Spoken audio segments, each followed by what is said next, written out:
ഭരണി നാളിൽ വൈകിട്ട് കരക്കാർ ക്ഷേത്രനടയിൽ നാളികേരമുടച്ച് ആർപ്പുവിളികളോടെ കെട്ടുകാഴ്ചയെ അനുഗ്രഹിക്കുവാനായി ഏഴംകുളത്തമ്മയെ ക്ഷണിച്ചു.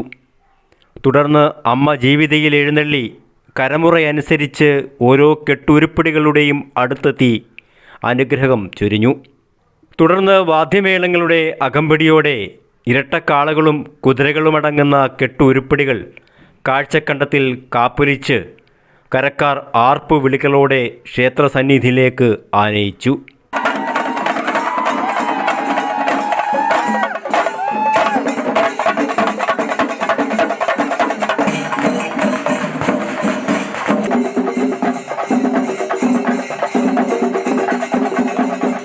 ഒരു വർഷം പോലും എല്ലാ ഭക്തജനങ്ങളും ഇത് കാണാത്ത ഒരു വർഷം പോലും ഉണ്ടായിട്ടില്ല. എല്ലാവരും നോക്കിയിരിക്കുന്ന ഒരു ഉത്സവമാണ് ഈ കെട്ടുകാഴ്ചയും പിന്നെ ഏഴംകുളം തൂക്കും.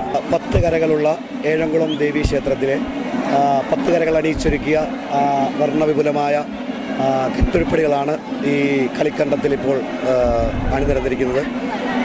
ഏഴംകുളം ദേവീ ക്ഷേത്രത്തെ പറ്റി പറയുകയാണെങ്കിൽ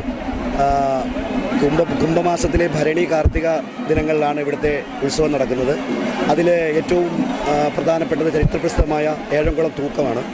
ഏഴംകുളം തൂക്കം മറ്റ് ക്ഷേത്രങ്ങളിലെ പോലെയല്ല, ഇവിടെ 600ഓളം തൂക്കങ്ങൾ ഈ വർഷം നടത്തപ്പെടുന്നുണ്ട്.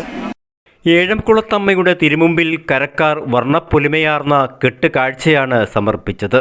ഏഴംകുളം വടക്ക്, ഏഴംകുളം തെക്ക്, അറുകാലിക്കൽ പടിഞ്ഞാറ്, നെടുമൺ, പറക്കോട് തെക്ക്, പറക്കോട് വടക്ക്, പറക്കോട് ഇടയിൽ, മങ്ങാട്, ചെറുകുന്നത്ത് എന്നീ കരകളിൽ നിന്നുള്ള കെട്ടുകാഴ്ചകൾ തിരുസന്നിധിയിൽ അണിനിരന്നു.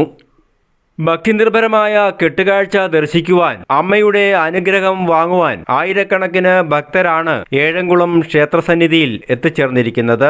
ഏഴംകുളം ക്ഷേത്രസന്നിധിയിൽ നിന്നും സിസൽ ജോൺ, ദൂരദർശൻ ന്യൂസ്, പത്തനംതിട്ട.